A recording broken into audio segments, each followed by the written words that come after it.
Bonjour les amis, c'est Christelle. Aujourd'hui, je voulais vous parler d'une situation qui peut poser problème à certains d'entre vous.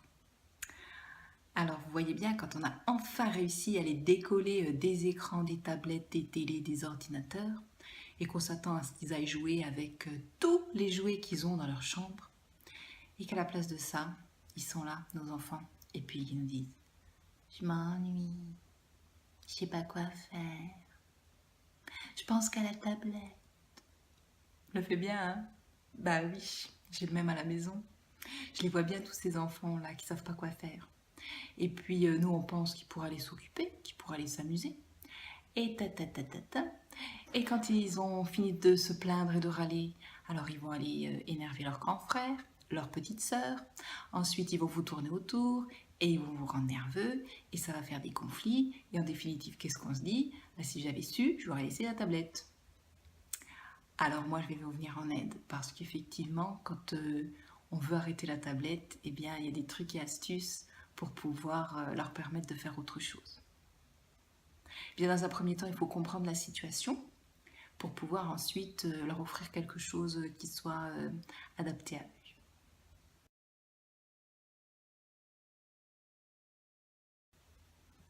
Alors voilà, qu'est-ce qui se passe dans cette situation? Qu'est-ce qui est en jeu dans cette situation? Que peut-on comprendre? Donc les chercheurs en neurosciences se sont intéressés à cette situation. Ils ont mis des électrodes sur les enfants qui regardaient la télé et ils se sont rendus compte qu'en fait, lorsqu'ils sont devant les écrans, la télé, eh bien, leur cerveau sécrète des hormones du bien-être, hein, des ondes, où les enfants sont bien, ils sont détendus, ils sont passifs et ils ont donc un état de bien-être. Donc en fait, les écrans agissent sur nos enfants comme une sorte de drogue, c'est-à-dire qu'ils leur procurent un bien-être. Et nous, ce qui nous ennuie, c'est qu'en fait, lorsqu'ils sont devant ces écrans, eh bien, ils ont une certaine passivité et finalement, ils se nourrissent de choses qui leur passent devant les yeux sans avoir vraiment de contrôle dessus. C'est pour ça qu'on a envie d'arrêter la tablette. Sauf que eux, le problème, c'est que cette situation de bien-être, ils l'aiment, puisque c'est même physiologique. Leur corps réclame ce bien-être. Les hormones sont là et ils ont envie de les retrouver. Et donc, ils attendent cette tablette, ces écrans, avec beaucoup d'impatience.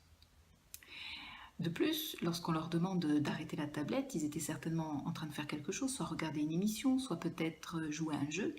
Et en fait, pour eux, ils n'ont pas fini de faire ce qu'ils étaient en train de faire. L'intérêt pour cet outil, l'intérêt pour ce jeu n'est pas fini. Ils ne sont pas arrivés au bout de ce qu'ils voulaient faire. Donc forcément, ça leur trotte dans la tête et ils ont envie encore de finir l'activité.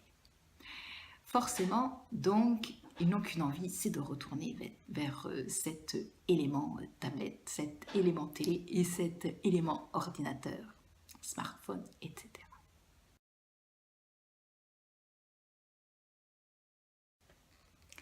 Bon, quand j'ai dit ça, c'est bien, hein, j'ai compris.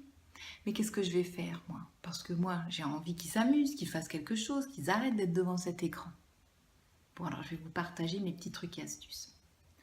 Alors, ça va peut-être pas beaucoup vous plaire, mes trucs et astuces, mais il y a une chose qui est sûre, c'est que l'écran leur ayant procuré tellement de bien-être, pour qu'ils puissent trouver autre chose à faire et s'épanouir dans autre chose, il faut trouver quelque chose qui soit pour eux encore plus épanouissant que la tablette.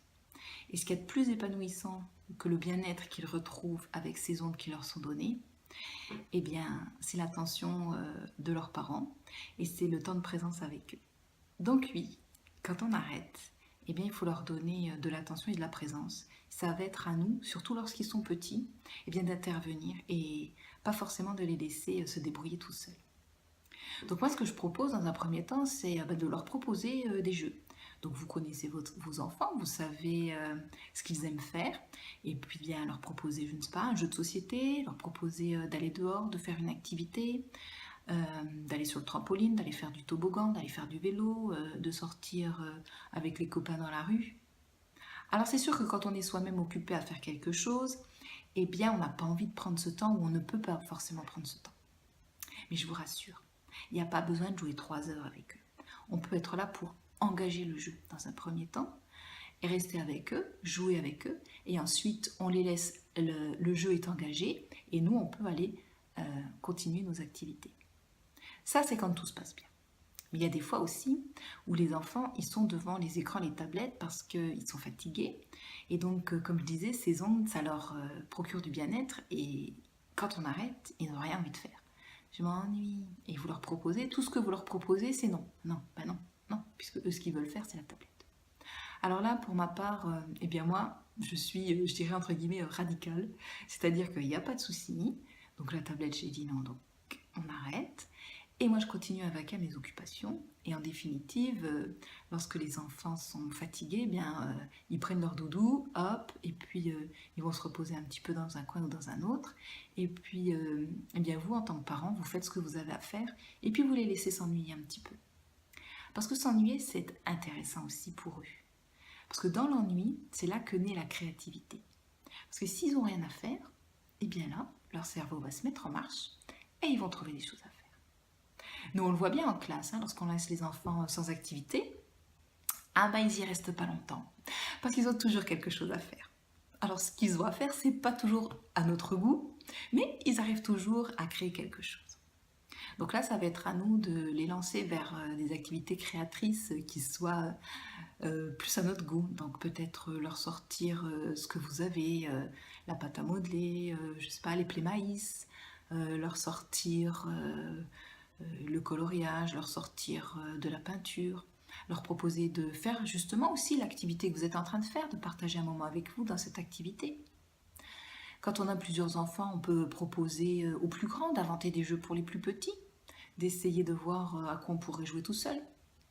On peut aussi leur proposer des jeux qui ont à voir avec leurs jeux vidéo. Par exemple, eh bien, faire un coloriage Minecraft, dessine des Minecraft, ou alors avec les Lego, invente. Je sais que mon fils il joue à plantes zombies, donc avec les Lego, du coup, on construit des plantes et puis ensuite on refait une bataille plantes zombies en Lego.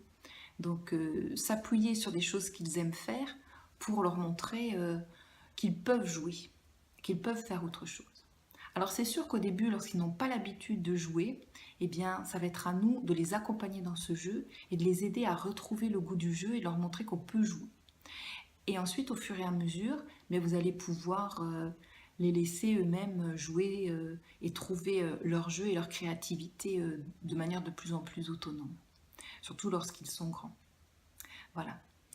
Et bien entendu, ben, si jamais leur créativité se cible sur le conflit et puis le combat entre enfants, entre frères et sœurs, eh bien là, oui, c'est à vous de peut-être d'arrêter, puis d'arrêter ce que vous êtes en train de faire et puis de passer un moment avec eux pour apaiser la situation, pour avoir un temps de partage avec eux et pouvoir les remettre dans quelque chose de plus positif, dans quelque chose dans lequel ils sont dans l'action.